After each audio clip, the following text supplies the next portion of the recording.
ပြစ်ဒဏ်ဆေးလို့လွတ်မြောက်ခွင့်ရနေပြီဖြစ်တဲ့သွေးအေးလူသက်သမားကြီးတယောက်ဟာကျွန်တော်ချက်ပြုတ်ထားတဲ့ထမင်းရင်းတစ်နက်ကိုထပ်ပြီးမြည်ဆန်းကျင်တဲ့ဆန္ဒတစ်ခုလေးနဲ့ထောင်ပြင်ကိုမထွက်ချင်ဘူးဆိုပြီးအသေးလဲညှင်းဆန်နေခဲ့တယ်နောက်ဆုံးမှာတော့အပြင်လောကကလူတွေတောင်မှဒီထောင်ချင်းကြောင်းထဲကိုဝင်ရောက်ပြီးကျွန်တော်လက်ရာကိုစားသုံးကျင်လုံးလို့ခေါင်းခွဲမတက်နီလန်းပေါင်းစုံသုံးပြီးကြံစီနေကြတဲ့အထိပါပဲတကယ်တော့ကျွန်တော်ဟာအရင်တုန်းကလူစီကားလာတဲ့မြို့လေကောင်မှာကိတ်မုံလေးတွေဖုတ်ပြီးအေးချမ်းချမ်းရောင်းချနေတဲ့တာမန်ရိုးရှင်းတဲ့ဈေးတဲ့တယောက်သာဖြစ်ခဲ့ပါတယ်ဒါပေမဲ့ကံကြမ္မာရဲ့ရက်စက်မှုကြောင့်အာနာပြင်းလာတဲ့မှောင်ခိုကိုင်းစတာကြီးတယောက်ရဲ့အဖြစ်ပုံချခြင်းကိုခံလိုက်ရပြီးလူစားထိုးတရက်ခံအဖြစ်နဲ့ဒီအမှောင်ကျနေတဲ့ထောင်ကြီးတွေကိုအကြောင်းမဲ့တက်တက်ရောက်ရှိလာခဲ့ရတာပါကျွန်တော်ဘဝမှာတည်တဲ့အမိတ်ကြဖို့အတွက်အချိန်တစ်ပတ်တိတိပဲလိုပါတော့တယ်ကျွန်တော်တယောက်တည်းကြိတ်ပြီးဝမ်းနဲ့ဒေါသထွက်နေတဲ့အချိန်လေးမှာပဲထောင်ဆောင်ဘူကြီးကကျွန်တော်ကိုစစ်စေးရေးခန်းစီခေါ်ဆောင်သွားပြီးအကျဉ်းသားတွေအတွက်ထမင်းဟင်းချက်ပြုတ်ပေးဖို့ရုတ်တရက်တောင်းဆိုလာခဲ့တယ်ဒါပေမဲ့ကျွန်တော်ကကိတ်မုတ်ဖုတ်တဲ့အလုပ်တစ်ခုကိုပဲကျွမ်းကျင်တက်မြောက်ထားတာလေဒီလိုအရေးချင်းမျိုးနဲ့ဆိုရင်နာရီလာငကားပြည်မှာတောင်ခွေးတွေစားဖို့တောင်ခေါ်ခိုင်းမှာမဟုတ်ပါဘူးအကျဉ်းသားတွေနဲ့သူတို့ရဲ့ညစာအတွက်ကိတ်မုတ်တွေကြီးပဲဖုတ်ကျွေးနေလို့မှမရတာဒါပေမဲ့လည်းတစ်စက္ကန့်လေးပို့ပြဒီအသက်ရှင်ရမယ်ဆိုရင်တောင်တန်တယ်ဆိုတဲ့ရှင်တန်ရေးမူဝါဒအရကျွန်တော်လည်းတွေးဝေးမနေတော့ပဲခေါင်းညိတ်ပြီးချက်ချင်းလက်ခံလိုက်ရတယ်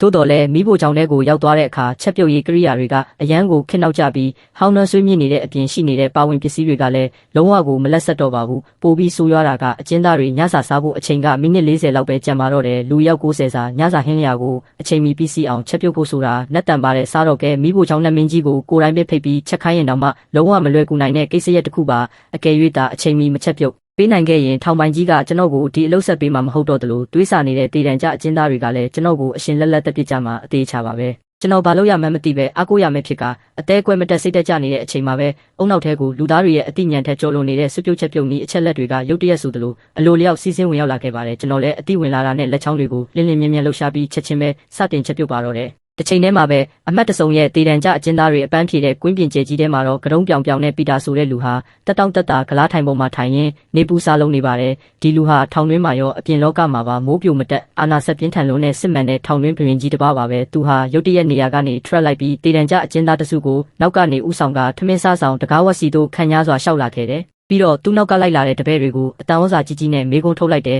ဟိတ်ကောင်တွေတကယ်လို့များဒီနေ့နေ့လယ်စာကအရင်နေ့တွေကလိုပဲခွေးတောင်မစားခြင်းစရာကောင်းလောက်အောင်ဆက်ဆုပ်ယွန်ရှာဖွယ်ဖြစ်နေအောင်မယ်ဆိုရင်ငါတို့တွေပါဆက်လုပ်ကြမလဲဘေးနားမှာကပ်ပါလာတဲ့ပိန်ပိန်ပါပါလူမိုက်တယောက်ကရက်ဆက်ကြမ်းကြုတ်တဲ့မျက်နှာပေးနဲ့ချက်ချင်းပဲပြန်ဖြေလိုက်တယ်သူ့ကိုဖျားသခင်စီတန်းပြီးပို့ပေးလိုက်ရုံပေါ့ပေါ့တိုင်းဆိုတဲ့အဆက်မပြတ်တကားကိုခက်ကြမ်းခောက်လိုက်တဲ့အတန်ပြင်းတွေကြောင့်ထမင်းစားဆောင်ထဲမှာစိတ်လေးပြီးငေးမောနေတဲ့ထောင်ဆောင်ဆိုင်လက်တယောက်လမ်းဖြတ်ပြီးနိုးကျသွားတယ်ထမင်းစားချိန်ရောက်လာပြီဆိုတာကိုသိလိုက်ရလို့သူဟာမိဖို့ချောင်ထဲမှာအလုရှုပ်နေတဲ့ကျွန်တော်ကိုလှမ်းကြည့်လိုက်ပြီးသူ့ရဲ့မျက်ဝန်းတွေထဲမှာစိုးရိမ်ပူပန်မှုအရေးအယောင်တွေအထင်သာပေါ်လွင်သွားခဲ့တယ်သူကကျွန်တော်ရဲ့အခက်ခဲအခြေအနေကိုကောင်းကောင်းသိနေလို့တနာပြီးကဲတင်ခြင်းနေတာပါဒါပေမဲ့မိဖို့ကြောင့်တဲကအခြေအနေကိုတေချာမြင်လိုက်ရတဲ့အခါသူလုံးဝစွန့်သွားခဲ့ရတယ်မိဖို့ကြောင့်တဲကအေယာမပုံကြီး90ထဲမှာစံပြုတ်ဖြူလို့အစားအစာတွေအပြည့်အမောက်ရှိနေတာကိုတွေးလိုက်ရလို့ပါသူဒီလိုမျိုးဟင်းလျာကိုတခါမှမမြင်ဘူးပေမဲ့ကြည့်ရတာတော့အရန်ကိုရိုးရှင်လွန်ပြီးစားခြင်းစရာလုံးဝမကောင်းနေဘူးဒီလိုအဆင်မရှိတဲ့အရာကြီးနဲ့ရက်ဆက်တဲ့ထောင်သားတွေကိုလှည့်စားဖို့ဆိုတာလုံးဝကိုမဖြစ်နိုင်တဲ့ကိစ္စပါကျွန်တော်ကတကားဝကစူညံနေတဲ့အတန်တွေကိုကြားလိုက်ရတော့သူ့ကိုလာကူညီပေးဖို့အတန်ကြဲကြဲနဲ့အော်ပြောလိုက်တဲ့ဆိုင်လက်စ်ကခေါင်းညှိပြလိုက်ပြီးခဏနေရင်ဒါရီအပြင်ကိုချပေးပြီးတာနဲ့မင်းကိုငါအရင်ဆုံးခိုးထုတ်သွားပေးမယ်မဟုတ်ရင်တော့အဲ့ဒီအပြင်ကလူသက်သမားတစုကမင်းကိုအရှင်လက်အလုပ်ပေးမှာမဟုတ်ဘူးလို့တနာစရာကောင်းအောင်ပြောရှာတဲ့သူ့ရဲ့ဂယုစိုက်တဲ့စကားလေးကြောင့်ကျွန်တော်သူ့ပေါ်တန်ရောစင်နည်းနည်းပို့ပြီးချစ်ခင်သွားရတယ်ဒါပေမဲ့ဂျုံစုပ်ပြုတ်ကိုတွေအကုန်လုံးကိုပြင်းပေါက်စီမရွှေ့ရသေးခင်မှာပဲတကားအပြင်ဘက်ကနေဒေါသတကြီးအော်ဟစ်တန်တွေစူညံစွာထွက်ပေါ်လာပြီးတန်တကားကြီးကိုအတင်းဝင်ဆောင်ပြီးဖွင့်ဖို့ကြိုးစားနေကြတယ်ကျွန်တော်တို့နှစ်ယောက်လည်းအချိန်မရှိတော့လို့အလုပ်ကိုတုတ်ပြပြနဲ့အမြန်ဆုံးလုပ်ရတော့တယ်ပုံမှန်ချိန်တွေဆိုရင်ထောင်သားတွေကိုယ်တိုင်လာရောက်ပြီးယူငင်ခတ်စားခိုင်းပေမဲ့ဒီမနက်မှာတင်စဖိုမှုတယောက်အသက်ခံလိုက်ရတဲ့တွေးထွက်တန်ယူလူတက်မှုကိစ္စဖြစ်ပွားခဲ့လို့စဖိုမှုအစ်စ်နဲ့ထောင်သားတွေထိတ်တိုက်မတွေ့အောင်တေချာပေါက်ရှောင်ရှားရပါမယ်အားလုံးအစင်သင့်ဖြစ်သွားတော့မှဆိုင်လက်စ်ကမိဖို့ကြောင့်တကားကိုလုံခြုံအောင်တောက်ခတ်လိုက်ပြီးကျွန်တော်ကိုအမှတ်69ထောင်ခန်းစီကိုအရင်ဆုံးလုံခြုံပို့ဆောင်ပေးခဲ့တယ်။အဲ့ဒီနောက်မှာထမင်းစားဆောင်တကားမကြီးကိုဆွဲဖွင့်ပေးလိုက်ပါတယ်။ပီတာကတားရည်ကြခင်ကိုပခုံးပေါ်မှာစတိုင်ကြတင်ထားပြီးပါးစပ်မှာတွားကြားထိုးတံကိုခဲထားရင်းအခန်းထဲကိုရောက်ချင်းဆူရှားတဲ့မျက်လုံးတွေနဲ့ဝဲကြည့်လိုက်တယ်။သူ့နောက်ကတပည့်တွေကလည်းအဝင်ခွင်ကြတိချာလိုက်ပါလာကြတယ်။ပီတာကထမင်းခတ်ပေးရတဲ့ပြတင်းပေါက်ကိုကြည့်ပြီးဆိုင်လက်စ်စဖိုးမှုအစ်စ်ကဘယ်တွင်ထဲရောက်သွားပြီလဲလို့ခနဲ့တဲ့လေတံနဲ့မေးလိုက်တယ်ဆိုင်လက်စ်ကမစုံမနစ်တဲ့တည်ငြိမ်တဲ့လေတံနဲ့ကျွန်တော်မှပြောပိုင်ခွင့်မရှိပါဘူးလို့ရဲဝုန်းပြန်ဖြေလိုက်တယ်ပီတာကနှာခေါင်းရှုပ်လိုက်ပြီးသူ့တပည့်မြောက်ကောင်ကိုလူတွေအတွက်ထမင်းခတ်ပေးဖို့အမိန့်ပေးလိုက်တယ်ဒါပေမဲ့မြောက်ကောင်ကရှေ့ကိုခြေလမ်းနဲ့ငယ်တက်သွားရုံရှိသေးရုတ်တရက်ကြောင်သွားပြီးလှမ်းអော်တော့တယ်ဘော့စ်ဒါကဝက်စာတွေလားဗျာ ပီတာရဲ့မျက်နှာကချက်ချင်းဆိုသလိုအေးဆက်ခတ်ထန်သွားပြီးပြတင်းပေါက်စီကိုအမြန်လျှောက်လာခဲ့တယ်ပြတင်းပေါက်ထဲမှာအစီချထားတဲ့စွပ်ပြုတ်အိုးဖြူဖြူတွေကိုမြင်လိုက်ရတဲ့အခါတကယ်ကိုအကြီးကျယ်စိတ်ပြတ်သွားပြီး Silas ကိုတက်ချင်ဖြတ်ချင်တဲ့မျက်လုံးတွေနဲ့စိုက်ကြည့်လိုက်တယ်သူတို့ကိုဝက်စာကျွေးတဲ့ပေါ်လေအကယ်၍သာသူကဒီလိုရှက်ခွဲစော်ကားမှုကိုခေါင်းငုံပြီးလက်ခံလိုက်ရင်သူတယောက်နောင်လာမဲ့ရက်တွေမှာဘယ်လိုလုပ်ဆရာကြီးဆက်လုပ်လို့ရတော့မလဲSilas ကနောက်ကိုခြေတလန်းဆုပ်လိုက်ပြီးလျှက်စစ်တုပ်ကိုကင်ထားတဲ့လက်ဖွားတွေမှာကြောက်သွေးတွေစုနေပေမဲ့သူတက်သမျှမှတ်သမျှညံကိုသုံးပြီးလိန်ညာပါတော့တယ်ပီတာစိတ်မလောပါနဲ့ဦးဒါကလှုပ်ဝက်ဆန်းကျယ်လွန်းတဲ့အရှိဖျားဒေတာကအထူးစွမ်းရည်ရှိတဲ့စဖိုမှုကြီးကိုတီးတန့်ငွေအများကြီးပေးဖိတ်ခေါ်ပြီးချက်ခိုင်းထားတဲ့ဟင်းလျာပါဒီစဖိုမှုကြီးကအရှိဖျားဒေတာရဲ့မှောင်ခိုချက်ပြုတ်ရေးလောကကြီးတစ်ခုလုံးကိုသူတယောက်တည်းနဲ့အပြတ်သက်သိမ့်ပိုက်ခဲ့မှုတဲ့ပါရမီရှင်ကြီးပါဗျာလို့ဖန်တီးပြီးရှောက်ပြခေါ်လိုက်တယ်ပီတာကြားလိုက်ရတော့ခဏတာမင်တက်သွားခဲ့တယ်။ Silas ပြောလိုက်တဲ့အချို့စကားလုံးတွေကိုသူတေချာနားမလည်ပေမဲ့ကြည့်ရတာတော့တော်တော်လေးကိုအစွမ်းထက်ပြီးကြီးကျယ်ခမ်းနားတဲ့ပုံစံပေါက်နေတယ်ဒီအချိန်မှာသူ့စိတ်ထဲမှာတီးကျင်စိတ်တွေတဖွာဖွာဖြစ်ပေါ်လာပြီးဒီဟင်းလျာကလှုပ်ဝက်ဆန်းကျယ်တဲ့အရှိဖျားနိုင်ငံမှာဘာနာမည်ခေါ်လဲလို့စိတ်ဝင်စားမေးလိုက်တယ်Silas ကကျွန်တော်စီကနေအရင်ကြိုမေးထားတဲ့အတိုင်းဖះဟောကျမ်းစာဖတ်နေတဲ့လေတံမျိုးနဲ့ကိုထန်းလို့အတီးပေါက်ပြောလိုက်တယ်ပြောပြီးတာနဲ့သူကလှည့်ထွက်ဖို့ပြင်လိုက်ပေမဲ့ပီတာကအင်ဂျီဆာကိုလှမ်းဆွဲထားပြီးကိုကြီးမင်းဒီမှာပဲခဏနေဦးလို့ပြောကဇွန်းနဲ့စွပ်ပြုတ်တပကံကိုကိုယ်တိုင်ခတ်လိုက်တယ်ဒါပေမဲ့သူကိုယ်တိုင်အရင်မစားပဲမြောက်ကောင်ရဲ့ရှေ့ကိုအတင်းတွန်းပေးလိုက်တယ်မြောက်ကောင်မင်းကငါနောက်ကိုလိုက်လာတာနှစ်တောင်ရှိနေပြီဒီစွပ်ပြုတ်တစ်ခွက်ကိုမင်းအတွက်အထူးဆုလက်ဖြစ်ငါပေးတယ်မြောက်ကောင်ရဲ့မျက်နှာကြီးကချက်ချင်းပြည့်ရွှင်သွားပြီးမျက်ဝန်းတွေထဲမှာလုံးဝမစားခြင်းနဲ့အရေးရောင်တွေအပြည့်အမောက်ပေါ်လွင်နေတဲ့သူက Silas ရဲ့ဖြီးဖြန်းထားတဲ့လိမ်ညာမှုတွေကိုလုံးဝကိုမယုံကြည်ပါဘူးဒါပေမဲ့ဆရာကြီးရဲ့အမိန့်စကားကိုတော့လုံးဝမလွန်ဆန်ရဲတာကြောင့်ပကံကိုမဝင့်မရဲနဲ့ပစက်နာကိုကက်ကတငုံလောက်အသားအရမြည်ဆန်းကြည့်လိုက်ရတယ်သို့တော်လဲနောက်တစ်စက္ကန့်မှာပဲသူဟာမိုးကြိုးပစ်ချခံလိုက်ရတယ်လို့တကိုယ်လုံးတောင့်တင်းပြီးငြိမ်သက်သွားပါတော့တယ်နှွေးထွေးပြီးအတိုင်းမသိပျော်စရာကောင်းတဲ့ခံစားချက်ကြီးတစ်ခုကရှာဖျားကနေတဆင့်တကိုယ်လုံးကတွေးကြောတွေစီကိုလင်းလင်းမြန်မြန်ပြန့်နှံ့သွားခဲ့တယ်သူဟာငယ်စဉ်ကလေးဘဝတုန်းကချစ်လှစွာသောမိခင်ရဲ့ရင်ခွင်ထဲမှာလုံခြုံစွာလှည့်လျောင်းနေရတယ်လို့ဖះသခင်ကသူ့ကိုကျဉ်းနာစွာပြုံးပြနေတယ်လို့မျိုးလှိုက်လဲစွာခံစားလိုက်ရတဲ့မြောက်ကောင်ဟာသူကိုယ်သူပျော်ရွှင်လွန်းလို့ယူသွတ်ပြီးတေးတောင်တေးသွားနိုင်တယ်လို့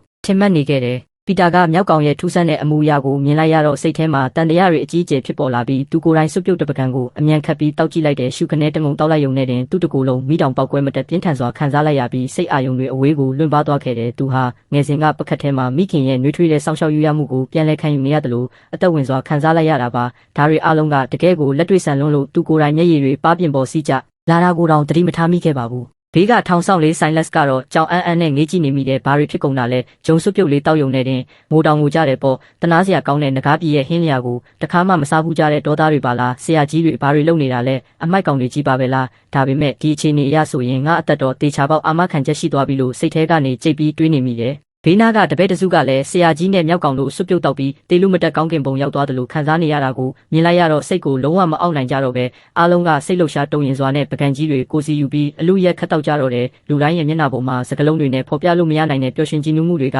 အတိုင်းမသိရှန့်ထွက်နေခဲ့တယ်ဒီအချိန်မှာပီတာကသုံးဘက်ကန်ဆက်တိုက်တောက်ပြီးသွားပြီဖြစ်ပြီးသူကတပည့်နှစ်ယောက်ကိုမျက်စိရိပ်မြက်ကဲပြလိုက်တော့တပည့်တွေကစွပ်ပြုတ်အိုးတချမ်းကိုတည်ယူပြီးပီတာရဲ့အမှတ်30စိန်ခံထောင်ကန်းစီကိုအမြန်ဆုံးတည်မသွားကြတယ်သူတို့တွေညဘက်စာရင်စားဖို့ဝက်သိမ်းထားခြင်းလို့ပါလူတွေအားလုံးစားတောက်ကြပြီးတဲ့နောက်နေ့လယ်စာအချိန်လေးကပြီးဆုံးသွားခဲ့တဲ့ဂျုံစွပ်ပြုတ်အိုး90စာလုံးအကုန်ပြောင်းတလင်းခါသွားပြီး14တောင်မကျန်တော့ပါဘူးစောစောကလူနှစ်စုဟာအိုးအောက်ခြေကကတ်နေတဲ့စွပ်ပြုတ်အကြံကျွန်းလေးတွေကိုလူရင်းအချင်းချင်းရန်ဖြစ်ကြသေးတယ်ရန်ပွဲကြောင့်2ယောက်ကပြင်းထန်တဲ့ဒဏ်ရာတွေရပြီး6ယောက်ကတော့ဒဏ်ရာနှဲငယ်စီရသွားခဲ့တယ်ထောင်ဆောင်ဗိုလ်ကြီးမာတင်ကအဆောင်လူစုကိုခေါ်ပြီးရောက်လာတဲ့အချိန်မှာတော့လူစုကကွဲသွားပါပြီမာတင်ကပယံပါတာဖြစ်နေတဲ့ထမင်းစားကွင်းပြင်ကိုကြည့်ပြီးအတော်လေးကောင်းကြိုက်သွားတယ်ထောက်တနေရာမှာတော့အကျဉ်းသား9ယောက်ကစိတ်ကူးရင်ကဘာထဲရောက်ပြီးဘာလို့နေမှန်းမသိငေးမောဖြစ်နေကြတယ်မာတင်ကတန်တရားစိတ်နဲ့အနာကိုဖြည်းဖြည်းချင်းကက်ကြည့်လိုက်တဲ့အခါမျက်ခုံးတွေတွန့်ချိုးသွားရတယ်အဲ့ဒီတေတံကြအကျဉ်းသား9ယောက်ဟာမျက်နှာကိုတက်တောင့်တက်တာပုံစံလုပ်ပြီးအလွတ်ဖြစ်နေတဲ့ထမင်းပကံတွေကိုရှာနဲ့တစ်ပြက်ပြတက်လျက်နေကြတာကိုတွေးလိုက်ရလို့တကယ်ကိုအံ့ဩစရာပါပဲသူတို့ကိုအပြင်ကိုမောင်းထုတ်လိုက်ပြီးမှထောင်ပိုင်ကြီးစီကိုဖုံးဆက်ပြီးခုနကဖြစ်ပွားခဲ့တဲ့ရန်ပွဲတေးသေးလေးအကြောင်းကိုအစီရင်ခံလိုက်တယ်ထောင်ပိုင်ကြီးက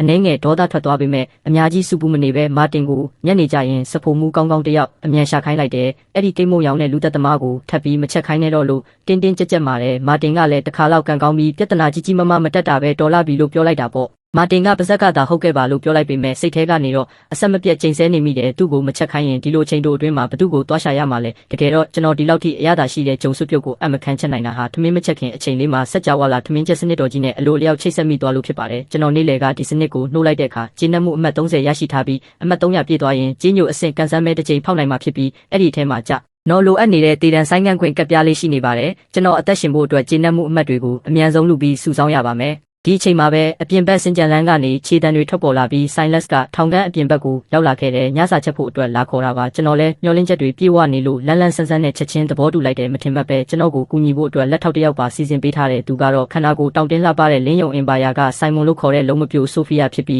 းအရင်ကငကားပြည်ထမင်းဆိုင်မှာအလုပ်လုပ်ဖူးတဲ့အတွေ့အကြုံကောင်းကောင်းရှိခဲ့ဘူးသူပါကြည့်ရတာဒီထောင်ထဲမှာထမင်းချက်တက်တဲ့အရေးချင်းရှိရင်အခွင့်ထူးခံစား권တွေအများကြီးရှိပုံရတယ်ဒါပေမဲ့ဆိုဖီယာကကျွန်တော်ရဲ့အကဲခတ်တဲ့အကြည့်ကိုသတိပြုမိသွားတဲ့အခါသူမရဲ့မျက်ဝန်းတွေကချက်ချင်းအေးဆက်သွားပြီးထောင်ဆောင်ဆိုင်လက်စ်ကိုတော့မျက်နှာသာလုံးဝမပေးပါဘူးဆိုင်လက်စ်ကကျွန်တော်တို့ကိုအမြန်ချက်ဖို့သတိပေးလိုက်ပြီးမိဖို့ချောင်ပြင်ဘက်မှာသွားဆောင်နေခဲ့တယ်ကျွန်တော်ကခင်မင်စွာစကားပြောဖို့ပြင်လိုက်ပေမဲ့ဆိုဖီယာကရိုင်းရိုင်းဆိုင်ဆိုင်ဖြတ်ပြောလိုက်တယ်နင်တို့လိုလူမိုက်အမိုက်ကောင်တွေကအပိုင်းပိုင်းအမုန်းခံရမှာငါနင်တို့ကိုဘာကူညီမှပေးမှာမဟုတ်ဘူးလို့တွားကြိတ်ပြီးပြောတယ်ဗျ။ကော်ပီတာနဲ့ဘေးကနေရန်ကိုမီမျက်လုံးမိတ်ပြီးငြိမ်နေတော့တယ်ကျွန်တော်လည်းသူမကိုထပ်ပြီးဂယုမဆိုင်တော့ပဲဒီနေ့တုံးလို့ရတဲ့ပါဝင်ပစ္စည်းတွေကိုပဲအာယုံစိုက်ကြည့်လိုက်တယ်ရေခဲတစ်တာကိုတေချာစစ်ဆေးပြီးတဲ့နောက်အကောင်းစားပစ္စည်းဆိုလို့ဘာတစ်ခုမှမရှိတာကိုတွေးလိုက်ရလို့တက်ပြင်းရှည်ကြီးချလိုက်မိတယ်အသားနဲ့ဟင်းသီးဟင်းရွက်တွေကအရန်ကိုရှားပါလို့နေတာကြောင့်ကျွန်တော်လည်းဂျုံမုံပစ္စည်းတွေကစနစ်စာအုပ်ခောက်ဆွဲကိုပဲရွေးချယ်ပြီးချက်ပြုတ်လိုက်ပါတယ်တစ်ချိန်တည်းမှာပဲအမတ်တစုံရဲ့ထောင်ကန်းထဲမှာပီတာဟာစေးပညာပါရဂူကြီးကိုကြည့်ပြီးစိုးရိမ်တကြီးမေးမြန်းနေတယ်ဆရာဝန်ကြီးငါညီလေးသူပြန်တတိယလာဖို့အခွင့်အရေးရှိနိုင်မလားဆရာဝန်ကြီးကတက်ပြင်းချပြီးမင်းညီလေးရဲ့အခြေအနေကပြန်လည်ကောင်းမွန်လာဖို့အခွင့်အရေးတစ်တောင်းမှတစ်ခါတော့မရှိပါဘူးငါအနေနဲ့ပွင့်ပွင့်လင်းလင်းအကြံပေးရရင်သူ့ကိုဒီလိုဟင်းသီးဟင်းရွက်လူသားဘဝနဲ့အသက်ရှူဆက်တက်ပြီးရှင်တန်ခိုင်းထားမဲ့အစာငြင်းညမ်းစွာနဲ့ပဲဒီလောကကနေထွက်ခွာခွင့်ပေးလိုက်တာကပိုပြီးကောင်းပါလိမ့်မယ်ပီတာရဲ့ခေါင်းထဲမှာမိုးကြိုးပစ်ချလိုက်တယ်လို့ဝုန်းကနေမြည်သွားပြီးခန္ဓာကိုယ်ပါအပြင်းထန်တုံရင်သွားခဲ့တဲ့တခဏအတွင်းမှာပဲ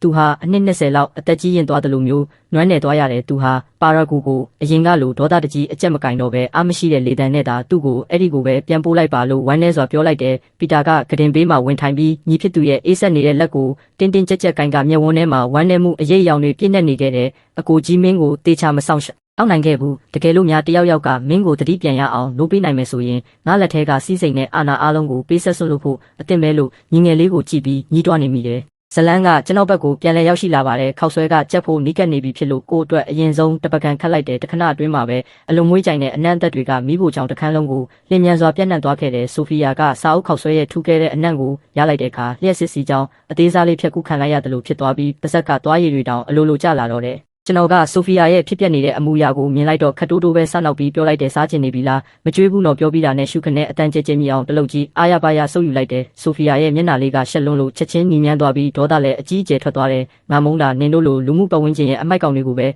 ငါဆိုဖီယာကတည်ရင်သေးပါစေနင်တို့ရဲ့ပစ္စည်းကိုတော့ဘယ်တော့မှစားမှာမဟုတ်ဘူးလို့အော်ပြောတယ်မိနစ်10အကြာမှာတော့ကျွန်တော်နဲ့ဆိုဖီယာတို့နှစ်ယောက်စလုံးမိဖို့ချောင်းထဲမှာပကံကြီးတွေကိုကိုစီကင်ပြီးပူအိုက်နေတဲ့ကြားကနေခောက်ဆွဲတွေကိုပါဆက်ထဲအတင်းထိုးထည့်ပြီးစားတောက်နေကြကမျက်နှာတွေမှာတော့ပျော်ရွှင်မှုတွေကအထင်းသားပေါ်လွင်နေကြတော့တယ်ဆိုင်လက်စ်ကတော့နေ့လယ်ကထောင်သားတွေဘာလို့ထမင်းလူပြီးတေးလူမတက်ရန်ဖြစ်ကြလဲဆိုတာကိုအခုမှပဲအသေးချာသဘောပေါက်သွားခဲ့တယ်ဒီခောက်ဆွဲကအရန်ကိုအရသာရှိလို့နေတာကိုသူ့စိတ်ထဲမှာကျွန်တော်အပေါ်လေးစားတဲ့စိတ်လေးနည်းနည်းတော့ဝင်လာခဲ့တယ်ညစာစားချိန်မရောက်သေးခင်မှာပဲထမင်းစားဆောင်အပြင်ဘက်မှာလူတန်းကြီးကအရှိကြီးဖြစ်နေပြီးတန်တကားကြီးကိုလည်းဒုံဒုံနဲ့ဆူညံစွာထုနှက်နေကြတဲ့ဆိုင်လက်စ်ကကျွန်တော်အားလုံးကိုတက်တက်ရက်ရက်ပြင်ဆင်ပေးတာကိုမြင်တော့သူ့လုပ်ဖော်ကိုင်ဘက်ကိုလှမ်းခေါ်ပြီးဆိုဖီယာကိုအရင်ပြန်ခေါ်သွားခိုင်းလိုက်တယ်ဆိုဖီယာကထွက်သွားခါနီမှာကျွန်တော်ကိုစကားတခွန်းပြောချင်တယ်လို့ဖြစ်နေပေမဲ့ဘေးကလူတွေကြောင့်ရှက်ပြီးမပြောဖြစ်ခဲ့ပါဘူးဆိုင်လက်စ်ကထောင်သားတွေကိုထမင်းစားဆောင်လဲခေါ်သွင်းလာခဲ့တဲ့ဒီညဝင်လာတာကပီတာမဟုတ်ပဲမြောက်ကောင်ဖြစ်ပါတယ်နေ့လယ်ကလိုပဲမြောက်ကောင်ကတပည့်အချို့ကိုခေါ်ပြီးတရင်ပေါက်ထန်ဝင်လာကလူတွေကိုထမင်းခတ်ပေးဖို့ပြင်တဲ့အိုးထဲမှာမျောနေတဲ့ခောက်ဆွဲဖက်တွေကိုမြင်လိုက်ရတော့မြောက်ကောင်ခံမန်းရက်ခတ်သွားပြီးမျက်မှောင်ကျုပ်ကတိုးတိုးလေးညီးတွားလိုက်တယ်ဘာလို့ခောက်ဆွဲဖြစ်နေတာလဲငါမုန်းဆုံးကခောက်ဆွဲပဲဆရာကြီးကလည်းဒါကိုပို့ပြီးမကြိုက်ဘူး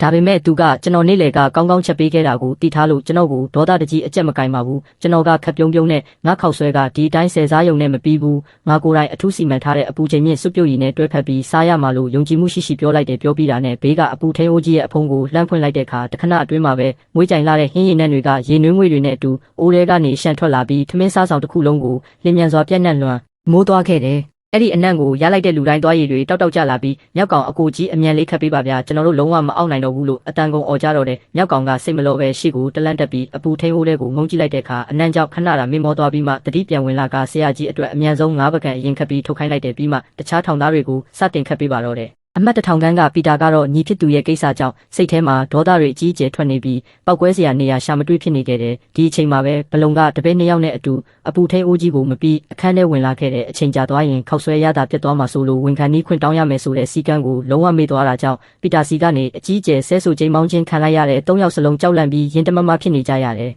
ညစာကစာအုပ်ခောက်ဆွဲဖြစ်မှန်းသိလိုက်ရတဲ့အခါပီတာကစပွဲကိုဒုံကနေစောင်းရိုက်လိုက်ပြီးဘလုံကိုအေးဆက်တဲ့မျက်လုံးတွေနဲ့ဆူဆူရဲရဲကြည့်လိုက်တယ်ဘလုံကကြောက်လန့်တကြားချက်ချင်းတူးထောက်ချလိုက်ပြီးစကားတခုမှမဟရဲတော့ဘူးဘေးကတပင်းနှစ်ယောက်ကတော့ကြောက်လန့်လွန်လို့ကျမ်းပြင်ပေါ်ခွေခွေလေးလဲကျသွားခဲ့တယ်တွားအဲ့ဒီစဖို့မှုကိုတက်ပစ်ကြဆန်းလို့ပီတာကဒေါသတကြီးអော်လိုက်တဲ့အချိန်မှာပဲမထင်မှတ်ပဲသူ့ညီလေးရဲ့လက်ကလေးကပီတာကိုလှမ်းဆွဲလိုက်ပါတော့တယ်ပီတာရဲ့မျက်ဝန်းထဲကနေမျက်ရည်တွေဆွဲခန်းနဲ့စီးကျလာပြီးဆောင်းကိုဆူရွှဲသွားစေခဲ့တယ်။မေးစင်းနေတဲ့မျက်လုံးတွေကပီတာကိုစိုက်ကြည့်ရင်နှုတ်ခမ်းလေးလှုပ်ရှားပြီးတခုခုပြောဖို့ကြိုးစားနေတယ်။အကိုဘာဟင်းလဲအယမ်းမွေးရပဲငါပိုက်စားတယ်။ပီတာကြားလိုက်ရတော့ဝမ်းသာလွန်းလို့ငိုချလိုက်မိပြီးတပည့်တွေကိုအမြန်မေးတယ်စားစရာတွေကုန်ပြီလား။ကံကောင်းစွာနဲ့အောက်ခြေကနည်းနည်းကြံသေးတာကြောင့်ပီတာတယောက်ဘော့စ်တယောက်ရဲ့တိတ်ခါကိုမျက်မနေတော့ပဲညီဖြစ်သူအတွက်အတင်းမပြီးယူလာခိုင်းလိုက်ရတယ်။ဒီအချိန်မှာပီတာရဲ့စိတ်အခြေအနေကအယမ်းကိုကောင်းသွားပြီးတပည့်တွေကိုစိတ်ရှည်လက်ရှည်နဲ့ငါစားခြင်းလို့မဟုတ်ဘူး။ဒီခောက်ဆွဲနှံကညီလေးကိုဟင်းသီးဟင်းရွက်လူသားဘဝကနေနိုးပေးလိုက်တာခဏနေဆရာဝန်တွေစစ်ဆေးပြီးရင်သူစားလိုက်မယ်လို့ဂုဏ်ယူစွာပြောလိုက်တယ်တပည့်၃ယောက်လုံးအံ့ဩမြင့်တက်သွားကြတယ်နောက်ဆုံးမှာတော့ပါရဂူ၃ယောက်ရဲ့ပူးတွဲစစ်ဆေးမှုအရဒါဟာစေပညာသမိုင်းမှာဘယ်တော့မှထပ်မဖြစ်နိုင်တော့တဲ့အံ့ဖွယ်ဖြစ်ရတစ်ခုလို့အားလုံးကတညီတညွတ်တည်းသတ်မှတ်လိုက်ကြပါတော့တယ်ပီတာကသူ့ရဲ့အဆက်အသွယ်အာဏာတွေကိုသုံးပြီးညီဖြစ်သူကိုအကောင်းဆုံးစေယုံစီညရင်းချင်းအမြန်ဆုံးပို့ဆောင်ပေးခဲ့တယ်ထွက်သွားခါနီးမှာတော့ခောက်ဆွဲနည်းနည်းကြံသေးတဲ့အပူထိန်အိုးကိုပါအတင်းတည်သွားခဲ့တယ်ဒီလိုရဲ့ကြောင့်လာခေါ်တဲ့လူနာတင်ကားကလူတွေတောင်အတော်လေးအံ့အားသင့်သွားကြ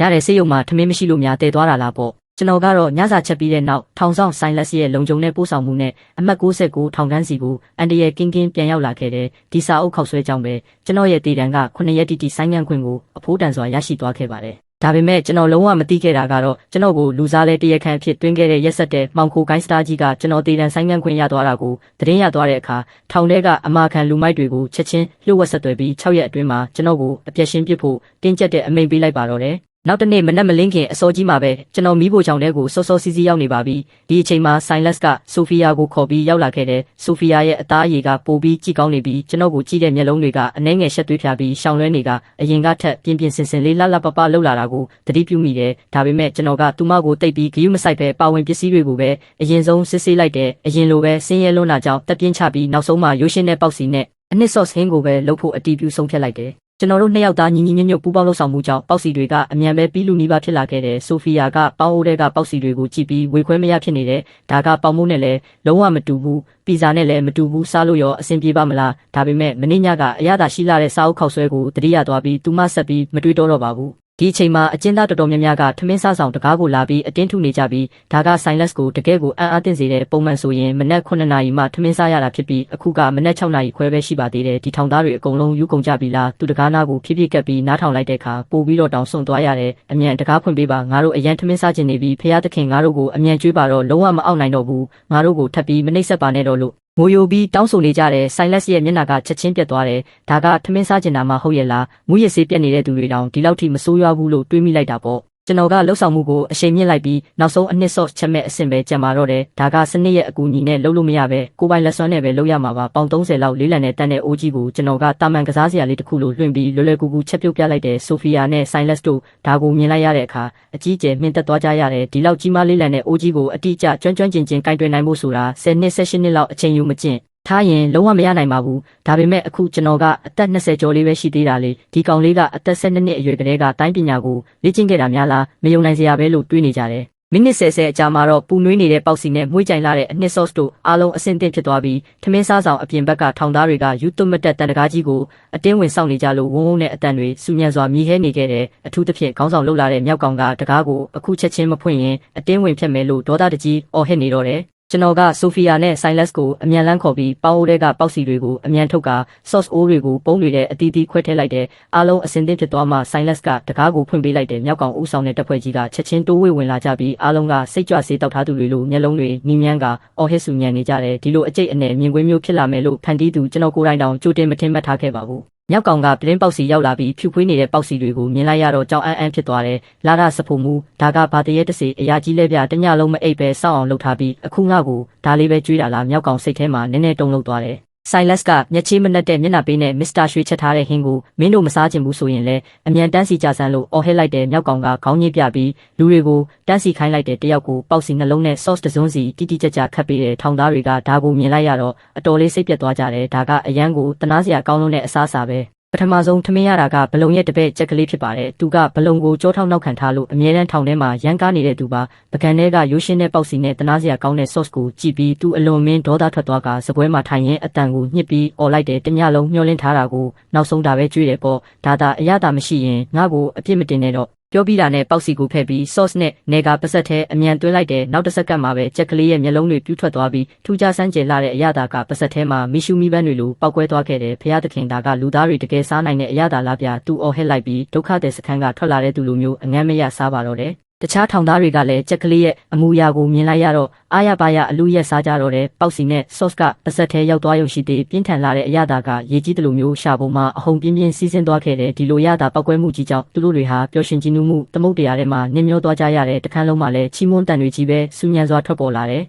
အဖေနဲ့အမေတော်ငါကိုဒီလောက်အရသာရှိတာမျိုးမကြွေးဘူးငကားပြည်ရဲ့အထူးဆုပ်ဖို့မှုကအရင်ကအဆင်မရှိတဲ့ကောင်တွေထက်အများကြီးပိုပြီးပြတ်သားတယ်အခုဆိုရင်နေတိုင်းဘာမှမလုပ်ချင်တော့ပဲထမင်းပဲစားချင်တော့တယ်ငါထောင်ကတော့လုံးဝမထွက်ချင်တော့ဘူးယေရှုခရစ်တော်ကိုယ်တိုင်လာခေါ်ရင်တော့မသွားဘူးထောင်ကထွက်သွားရင်ဒါမျိုးထပ်စားရအောင်မို့လို့လားသိရင်တေးပါစေထောင်တော့မထွက်ဘူးဆိုဖီယာကြားလိုက်ရတော့သူမရဲ့ယုံကြည်ထားတဲ့ကဘာကြီးတစ်ခုလုံးပျက်စီးသွားတယ်လို့ခံစားလိုက်ရပြီးကျွန်တော်ကိုအံ့ဩမင်တက်စွာငေးကြည့်နေမိတယ်ပေါက်စီနဲ့ sauce လေးကထောင်သားတွေကိုဒီလောက်ထိယူသွတ်သွားစေတာဟာတကယ်ကိုမျက်လက်ပြနေတယ်လို့နက်မျက်စိလှည့်စားခြင်းအလားပါပဲဒါကမနေ့ကစာအုပ်ခောက်ဆွဲထက်တောင်ပိုပြီးအံ့ဩဖို့ကောင်းနေသေးတယ်ဆိုင်လက်စ်ကလည်းဒီအစားအစာကိုချက်ချင်းမီးစမ်းကျင်နေပေမဲ့သူ့ရဲ့ယာရုအရာထောင်သားတွေရှိမှလှုပ်ဖို့မတင်တော်လို့တွားရည်တွေကြီးပဲမျိုးချနေရတဲ့ဘလုံကတော့မင်းညကလိုပဲအပူထဲအိုးတစ်လုံးနဲ့အပြည့်အမောက်ထည့်ပြီးတပည့်နှစ်ယောက်နဲ့အတူထမင်းစားဆောင်ကနေစိတ်လှုပ်ရှားတက်ကြွစွာထွက်သွားခဲ့တယ်ပီတာကဒီမနေ့ထမင်းလာမစားတယ်လို့ပါဆယ်ထုတ်ခဲ့ဖို့လဲမမထားပေမဲ့ဆရာကြီးရှိမှမျက်နာလိုမျက်နာရလောက်ခွင့်ရတာကိုသူကဘလို့လှုပ်လက်လွတ်ခံနိုင်ပါမလဲမနေ့စားတဲ့အချိန်ကနိုင်ဝက်လောက်ကြာသွားခဲ့တယ်ထောင်သားတွေ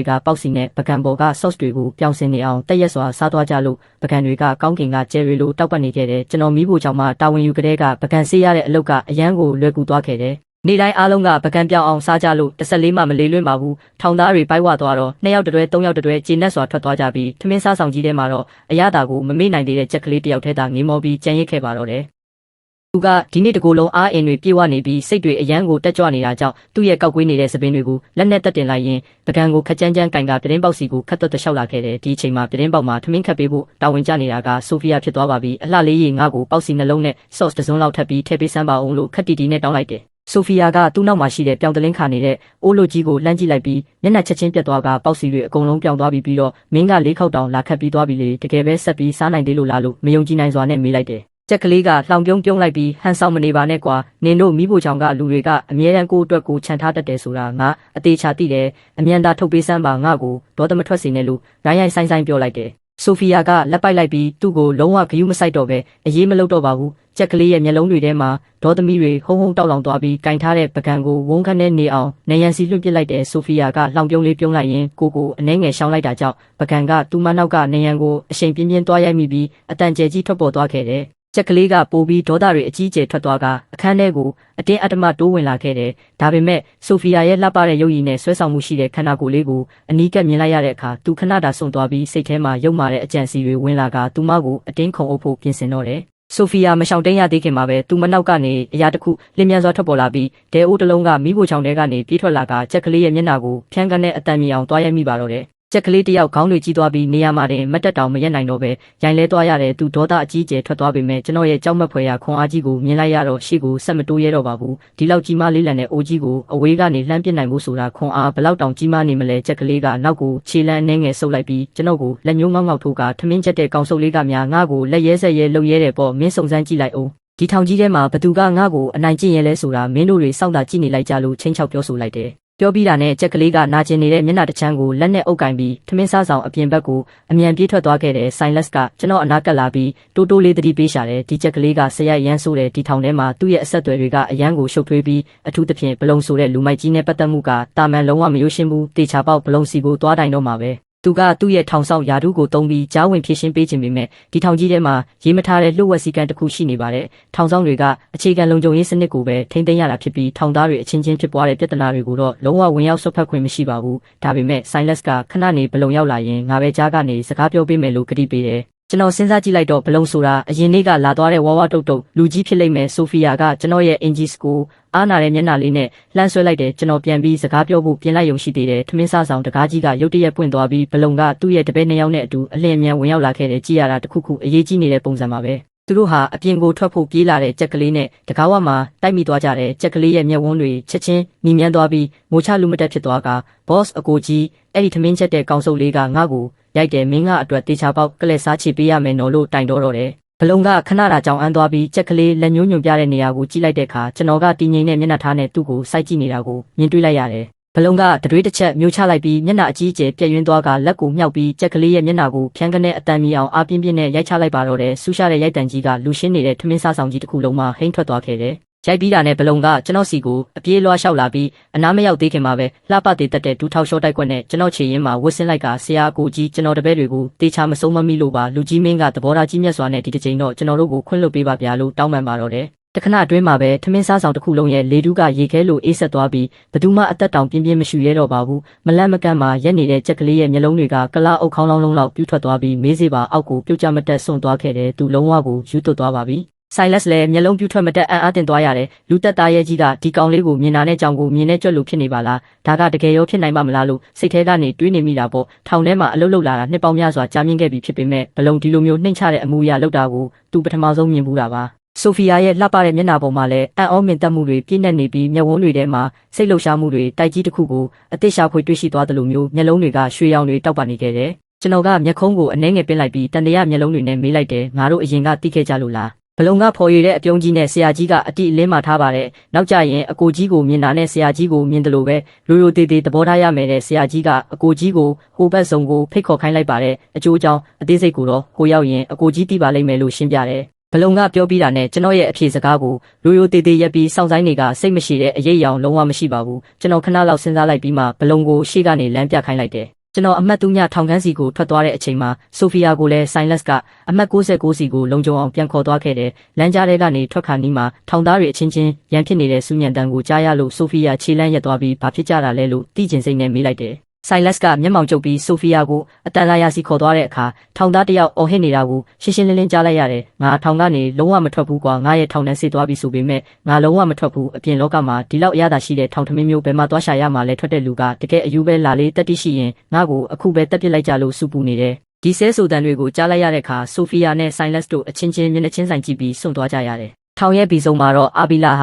ာဒီနေရာရဲ့အာဏာရှိဆုံးအရှင်သခင်မကြီးဖြစ်ပြီးအခုချိန်မှာလူလက်ပိုင်းအမျိုးသားတယောက်ကိုတင်းတင်းကြပ်ကြပ်စစ်ဆေးနေပါတယ်ဆရာကြီးကျွန်တော်အေစုံနဲ့လှုပ်ဝက်ဆက်သွယ်ထားတာလုံးဝမဟုတ်ပါဘူးအဓိကအကြောင်းရင်းကသူတို့ရဲ့ထမင်းကအရန်ကိုအရသာရှိလွန်းလို့ပါဗျာဒီအကြောင်းပြချက်ကအာဘီလာကိုတကယ့်ကိုကြောင်အန်းသွားစေတဲ့လူလက်ပိုင်းအမျိုးသားကဆက်ပြီးရိုးရိုးသားသားပဲရှင်းပြတယ်ဆရာကြီးကျွန်တော်ပြောနေတာတွေအကုန်လုံးအမှန်တွေပါမင်းညကကျွန်တော်ထောင်ဆောင်ခေါ်လို့အလုပ်သွားလုပ်ရင်းနဲ့အေစုံရဲ့ထမင်းစားဆောင်မှာထမင်းကျွေးတာနဲ့ဝင်စားခဲ့ရတယ်အဲ့ဒီစားအုပ်ခောက်ဆွဲကတကယ်ကိုအရသာရှိလွန်းလို့ဆက်စုပြီးမေးကြည့်လိုက်တော့မှအေစုံမှာတည်တံကျနေတဲ့ငကားပြည်ကအထူးစဖို့မူကြီးချက်တာလို့သိခဲ့ရတာဒီမနက်လဲအရန်စားခြင်းလွန်းလို့အမေရိကန်ဒေါ်လာတူညပေးပြီးပေါက်စီနဲ့အနှစ်ဆော့ဆင်းကိုခိုးဝယ်စားခဲ့ရတယ်ဗျအာဘီလာကြားလိုက်ရတော့လေတန်အရလိန်နေပုံမရပေမဲ့ပြောနေတဲ့အကြောင်းအရာကအရန်ကိုမယုံနိုင်စရာကောင်းလို့နေတဲ့ဒေါ်လာတူညပေးပြီးပေါက်စီဝယ်စားရတယ်ဟုတ်လားမင်းအုံနောက်ထဲရေဝင်နေလို့လားထမင်းတနက်ကဘလောက်တောင်အရသာရှိလွန်းလို့လဲလို့တွေးပြီးမျက်မှောင်ကျုပ်ကမေးလိုက်တယ်တကယ်အဲ့ဒီလောက်အရသာရှိလို့လားလူလက်ပိုင်းအမျိုးသားကခက်မြန်မြန်စဉ်းစားလိုက်ပြီးဆရာကြီးကျွန်တော်မင်းညကအဲ့ဒီခောက်ဆွဲကိုစားပြီးကလေးကတညလုံးအိတ်လို့မပြောဘူးတကယ်ကို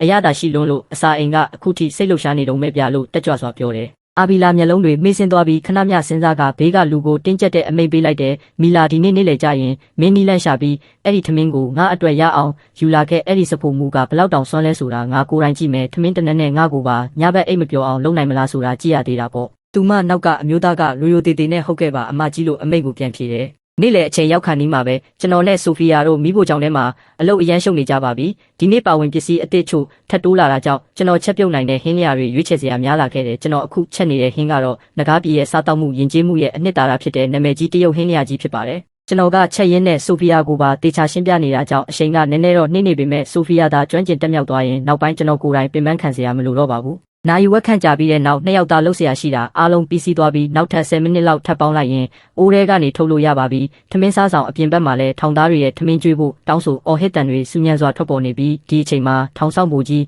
မာတင်ကတခြားတကားကနေထမင်းစားဆောင်တွေကိုအပြေးလောဝင်လာပြီးတန်တကားကြီးကိုဆွဲဖွင့်ပေးလိုက်တဲ့တားရီချာကင်ဝတ်ထားတဲ့ကတုံးပြောင်ပြောင်နဲ့ပီတာကတော့စိတ်သက်တွေအရန်တက်ကြွနေပြီးတပည့်တွေကိုစနစ်တကျဥဆောင်ကဝင်လာခဲ့တယ်မြောက်ကောင်ကတပည့်10ယောက်ကျော်ကိုခေါ်ပြီးပြတင်းပေါက်ထဲဝင်လာကကျွန်တော်ကိုမြင်တာနဲ့သူ့နောက်ကတပည့်တွေနဲ့အတူ90ဒီဂရီခါညွတ်ပြီးအတန်ကျဲကြီးနဲ့အော်ဟစ်နှုတ်ဆက်ကြတယ်ဆရာအကိုကြီးမင်္ဂလာပါမမကြီးမင်္ဂလာပါဗျာ ကျွန်တော်ကပြုံးပြလိုက်ပြီးခေါင်းခါကနောက်မနေကြနဲ့တော့အမြန်လူတွေကိုထမင်းခတ်ပေးလိုက်ကြလို့တာမန်ပဲပြောလိုက်တယ်မြောက်ကောင်နဲ့တပည့်တွေကနောက်တစ်ကြိမ်90ဒီဂရီထက်မှန်ခါညွှကြပြန်တဲ့ဘေးကဆိုဖီယာကတော့အကြီးကျယ်လက်ဖြတ်သွားရတယ်သူမကအမတ်တစုံမှာကိုစွမ်းကိုစားနဲ့နေရာတစ်ခုရပ်ထားတယ်ဆိုပေမဲ့ဒီလိုမျိုးကြီးကျယ်ခံထားတဲ့အလေးပြုခံရတဲ့အဆင့်တန်းကိုတော့တခါမှမခံစားဘူးပါဘူးလမ်းလျှောက်လာတဲ့မာတင်ကဒါကိုမြင်လိုက်ရတဲ့အခါကဘာပြတ်တယ်လို့ကြောက်လန့်သွားပြီးတကိုယ်လုံးတုံရင်းနဲ့ကျွန်တော်ကိုလက်ညှိုးထိုးကစကားတော်မပြောနိုင်ဖြစ်နေခဲ့တဲ့မြောက်ကောင်ကမာတင်ကျွန်တော်ကိုလက်ညှိုးထိုးနေတာမြင်တော့မာတင်ကိုရွက်တဲ့လေတံနဲ့မာတင်ဘိုကြီးမင်းရဲ့လက်ညှိုးကိုအခုချက်ချင်းဖဲလိုက်ဆန်းမင်းရဲ့မိသားစုဝင်တွေပြဿနာတက်တာကိုမမြင်ချင်ဘူးမဟုတ်လားလို့ဒေါသတကြီးអော်လိုက်တယ်ထောင်သားတယောက်ရဲ့မျက်နှာချင်းဆိုင်ထိတ်တိုက်စိန်ခေါ်မှုကိုခံလိုက်ရတာကြောင့်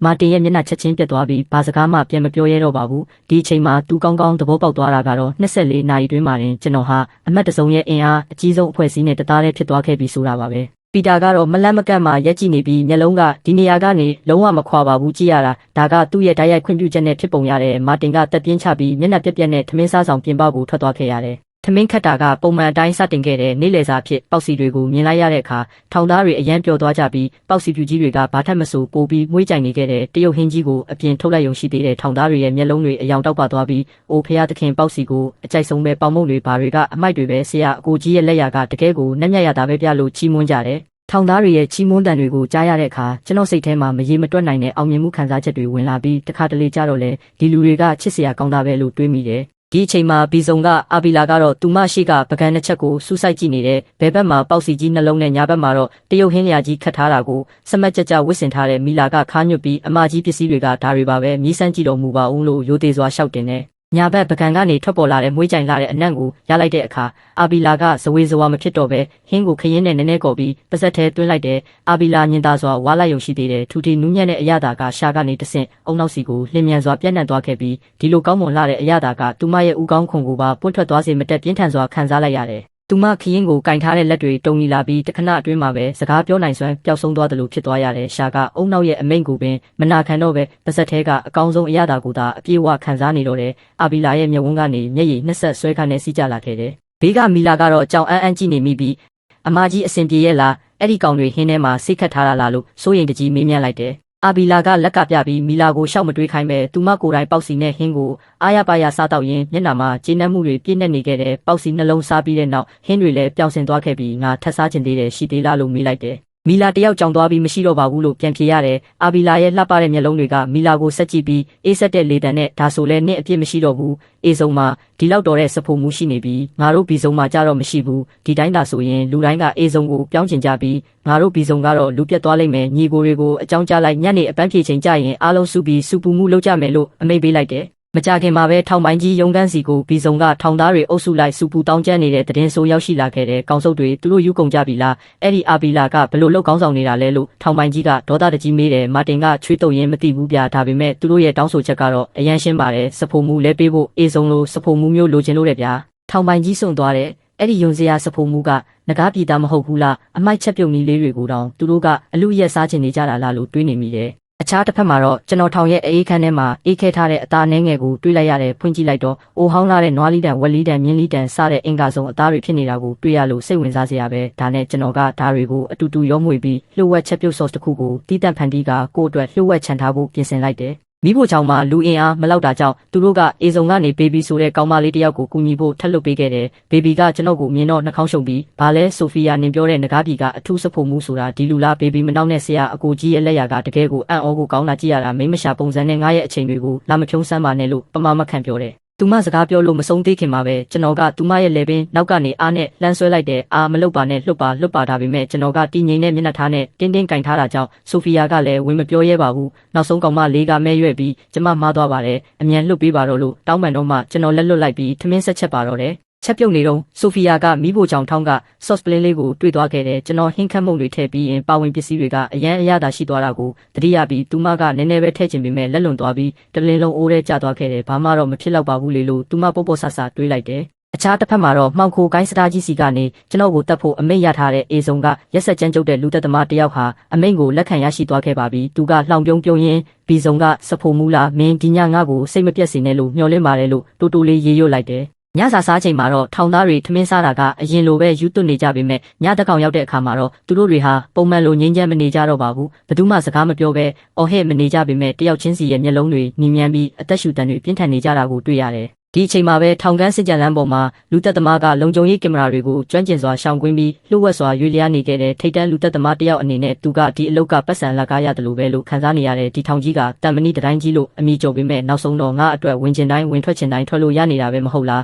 အဲ့ဒီစဖိုမှုကိုတတ်ဖို့ဆိုတာလက်ဖြောက်တစ်ချက်တီးရတဲ့လောက်ပဲလွယ်ကူပါတယ်လို့တွေးနေတာပေါ့အခြားတစ်ဖက်မှာတော့ဘလုံတယောက်တကိုယ်လုံးမီးလောင်နေတယ်လို့ခန်းစားနေရပြီးမျက်လုံးတွေပါနီမြန်းကမျက်နှာပါပြဲရဲနေခဲ့တဲ့စိတ်ထဲကရမက်အပူရှိန်ကယူသွမတက်တောက်လောင်နေတာပါဒီအချိန်မှာပဲဘလုံကအပြင်ဘက်မှာလူတယောက်ရှိနေတာကိုရုတ်တရက်တွေးလိုက်ရတယ်ဟုတ်ပါတယ်လူသက်သမားကထောင်ကန်းတကားကိုကပ်ပြီးတရွေ့ရွေ့လာနေတာပါဘလုံမျက်လုံးတွေဝမ်းသာအားရဖြစ်သွားတယ်ဒီလိုအခွင့်အရေးကောင်းမျိုးလည်းရှိသေးတာပဲလို့တွေးပြီးလူသက်သမားရဲ့ပခုံးကိုလှမ်းပုတ်ကညီကိုမင်းရဲ့ဆက်ပြတုံးကြီးအောက်ကျသွားပြီပြလို့နောက်ပြောင်ပြောလိုက်ပါတော့တယ်နောက်တစ်စက္ကန့်မှာတော့လူမဆန်တဲ့အော်ဟစ်ညီးတွားတန်ကြီးထွက်ပေါ်လာခဲ့တယ်ဘေးကန်းကတပည့်တွေရဲ့အခန်းတွေစီကတညလုံးရေပက်တန်တွေတဖြန်းဖြန်းမြည်နေတာကြောင့်ဘသူမှလုံးဝအိတ်လို့မရခဲ့ပါဘူးမနက်မိုးလင်းတဲ့အထိအဲ့ဒီလူသက်သမားဟာတကိုယ်လုံးအရင်ညစ်ခံလိုက်ရတယ်လို့မျိုးစင်ကြံလန်းပြင်မှာဒဏ်ရာတွေနဲ့မောက်ခုံကြီးလဲကျနေခဲ့တဲ့ထောင်ဆောင်တွေရောက်လာပြီးသူ့ကိုအရေးပေါ်ဆေးရုံစီအမြန်ပို့လိုက်ရပါတော့တယ်အခြားတစ်ဖက်မှာတော့မှောင်ခိုကိုင်းစတာကြီးကအိမ်မှာအေးအေးဆေးဆေးသတင်းကောင်းကိုစောင့်မျှော်နေခဲ့တဲ့ဂျက်အလုတ်ကဘလို့လဲစိတ်ချပါဆရာကြီးမင်းညကလက်စတက်လိုက်ပြီဆိုတော့အဲ့ဒီကောင်လေးဒီနေ့ဖျားသခင်စီရောက်သွားတော့ပါပြီမကြခင်မှာပဲဖုံးပြန်ဝင်လာတဲ့အခါဂျက်ရဲ့မျက်နှာချက်ချင်းပြည့်ယွင်းသွားပြီးဆရာကြီးလူသက်သမားကပြောတဲ့အလုတ်ပြတ်သွားပြီတဲ့သူထောင်ချောက်မိပြီးလူတွေရဲ့ရက်ဆက်ဆက်နှိပ်စက်ခြင်းကိုခံလိုက်ရလို့တေးလူမတက်ဖြစ်သွားတယ်လေဗျာဘာလဲမှောင်ခိုကိုင်းစတာကြီးစုံသွားတယ်ဒီနဂါပြည်သားကကြိုတင်ပြင်ဆင်ထားတာပဲသတင်းကြိုရထားတာဖြစ်ရမယ်တေချာစုံစမ်းဆန်းအတင်းအမြန်ဆုံးစုံစမ်းကြစမ်းလို့အော်ဟစ်အမိန့်ပေးလိုက်တယ်နောက်တနေ့မနက်အစောကြီးမှာပဲကျွန်တော်ကို Silence ကဘီစုံစီခေါ်သွားပြီးလူကြီးလူကောင်းတွေအတွက်အင်းချက်ခိုင်းပါတယ်တခြားနေရာတွေနဲ့မတူပဲဒီနေရာမှာထောင်သား10ယောက်တောင်မပြည့်ပါဘူးသူတို့ရဲ့အဆင့်တန်းကအရန်ကိုလှုပ်ဝက်ဆန်းကျဲပြီးအားလုံးကစိန်ခံခန်းတွေမှာနေကြကလွတ်လပ်စွာသွားလာနိုင်ကြတယ်ကျွန်တော်ရောက်သွားတဲ့အခါစပင်းဖြူဖြူနဲ့အဖိုးကိုတယောက်ကိုတွေ့ရတယ်စကားပြောကြည့်လိုက်တော့မှသူဟာအကြီးဆုံးမှောင်ခိုကိုင်းကြီးဖြစ်တဲ့ဟင်နရီမိသားစုရဲ့အရင်မျိုးဆက်ခေါင်းဆောင်ဟောင်းမိဘဟင်နရီဖြစ်မှန်းသိလိုက်ရတယ်သူကသူ့ရဲ့အသက်80ပြည့်မွေးနေ့ပွဲကိုတငယ်ချင်းဟောင်းဂျိုးနဲ့ကျင်းပချင်လို့ကျွန်တော်ကိုထမင်းချက်ခိုင်းတာပါပြီးတော့သူကမှတ်ထားပါဖိုးကြီးကတက်တက်လွတ်ပဲစားတယ်လို့သိချမှာတယ်ဒီတခါတော့ကျွန်တော်အတွက်အတော်လေးခက်ခဲသွားပြီးထောင်ရဲ့မိဖို့ကြောင့်မှပါဝင်ပစ္စည်းကဒါပဲရှိတာလေမွေးနေ့ပွဲဆိုတာအ ਨੇ ဆုံးအသားဟင်းလုံးဝမပါရဘူးဆိုတော့ဘလို့လှုပ်ချက်ရမလဲဒီအချိန်မှာထောင်ဆောင်ဆိုင်လက်စ်ကစက်တစ်တာတစ်လုံးတည်ယူလာပေးတဲ့ဆရာအကိုကြီးထောင်ပိုင်ကြီးကမကြသေးခင်ကထမင်းဆိုင်ကဟင်းတွေအရန်ကောင်းလို့မိဖို့ကြောင့်ကရိယာအစ်စ်တွေထပ်တိုးပေးလိုက်တာဒါကငကားပြည်ကနေတိုက်ရိုက်တင်သွင်းလာတဲ့လှုပ်ဆက်ပြကျွန်တော်မျက်လုံးတွေအယောင်တောက်ပသွားပြီးအကြံရပြီလို့လွတ်ခနဲ့တွေးလိုက်တဲ့ကျွန်တော်ပါဝင်ပစ္စည်းစရင်တစ်ခုကိုအမြန်ရေးပြီးအဖိုးကြီးဟင်နရီစီပို့ပေးကသူ့ရဲ့အဆက်အသွယ်တွေကိုတုံးပြီးပစ္စည်းတွေရှာခိုင်းလိုက်တယ်ဘေးကအဖိုးကြီးတယောက်ကအနာကက်လာပြီးဒါကမင်းရဲ့မွေးနေ့ပွဲပါဝင်ပစ္စည်းစရင်လားအဲ့ဒီငကားပြည်ကကောင်လေးကလည်းစိတ်ကူးကောင်းသားပဲမင်းကသွားမရှိလို့ဘာမှဝါမရပဲတိုးဟူပဲစားနိုင်မှသိနေတာကိုလို့နောက်ပြောင်ပြောပြီးရေမောလိုက်တယ်နောက်ထပ်အဖိုးကြီးတယောက်ကလည်းဝင်ရောက်လာပြီးငကားပြည်ကအထူးစဖို့မှုပင့်ဖိတ်ပြီးညီကိုတွေကိုမျက်စိပွင့်စေမယ်လို့ကြွားပြောထားတာမထင်မှတ်ပဲဒီလိုတိုးဟူဟင်းရာမျိုးပဲထုတ်ပြနိုင်တာကိုလို့ခနဲ့တဲ့ပြောကြတယ်အဖိုးကြီးဟင်နရီကမျက်မှောင်ကျုပ်လိုက်တယ်သူကတက်တက်လွတ်ပဲစားမယ်လို့ပြောထားပေမဲ့တက်တက်လွတ်ထဲမှာအဖိုးတန်ပစ္စည်းတွေအများကြီးရှိတာပဲလေဒါပေမဲ့ဒီစရင်ထဲမှာတော့အကောင်းစားပစ္စည်းတစ်ခုမှမပါပါဘူးအဲ့ဒီကောင်လေးဘာတွေချက်မလဲဆိုတာငါကိုယ်တိုင်ကြည့်ရသေးတာပေါ့တကယ်လို့ငါရဲ့မွေးနေ့ပွဲကိုဖျက်ဆီးရင်တော့သူ့အတွက်အလက်ရှိစေရမယ်သွားဝိုက်တီမွန်ကိုမိဖို့ကြောင့်လည်းလွတ်ပြီးကုညီခိုင်းစောင့်ကြည့်ခိုင်းလိုက်ထောင်ဆောင်ဆိုင်လက်စ်ကတွားရီမျိုးချလိုက်မိတယ်ဝိုက်တီမွန်ဆိုတာဒီဇုံရဲ့တဲခုခံစဖိုမှုကြီးဖြစ်ပြီးတစ်နှစ်မှ3-4ခေါက်ပဲလာတတ်တဲ့မီချီလင်ကျဲ3ပွင့်အဆင့်စဖိုမှုဟောင်းကြီးလေးကြည့်ရတာအဖိုးကြီးဟင်နရီကဆရာအကိုကြီးအပေါ်လုံးဝစိတ်ပြတ်သွားပြီးထင်တယ်လို့တွေးမိတာပေါ့တရက်ကြာပြီးတဲ့နောက်ဝိုက်တီမွန်တယောက်မိဖို့ချောင်းထဲမှာကျွန်တော်ရဲ့အမခန်းချက်ပြုတ်မှုအောက်မှာလုံးဝမေ့မလွင့်ပါသွားခဲ့ရပါပြီဓမ္မကြီးတစ်ချောင်းနဲ့တိုးဟူးကိုတောင်ကုန်းတောင်တန်းရုပ်တံဖြစ်အောင်ထုစစ်ပြလိုက်တာကိုအိုဖျားသခင်ဒီလိုလေးလံတဲ့ဓမ္မကြီးကိုဒီလောက်မြင်တာလှပစွာသုံးနိုင်တာဟာတကယ်ကိုအံ့ဩစရာပါပဲလို့ချီးကျူးနေတယ်မကြခင်မှာပဲအချိန်ရောက်လာခဲ့ပြီးဝိုက်တီမွန်ကတိုဟူးတုတ်တိုဟူးကျော်နဲ့မြေပဲဆန်တွေပါတဲ့ပကံကြီးကိုတဲဆောင်လာခဲ့တဲ့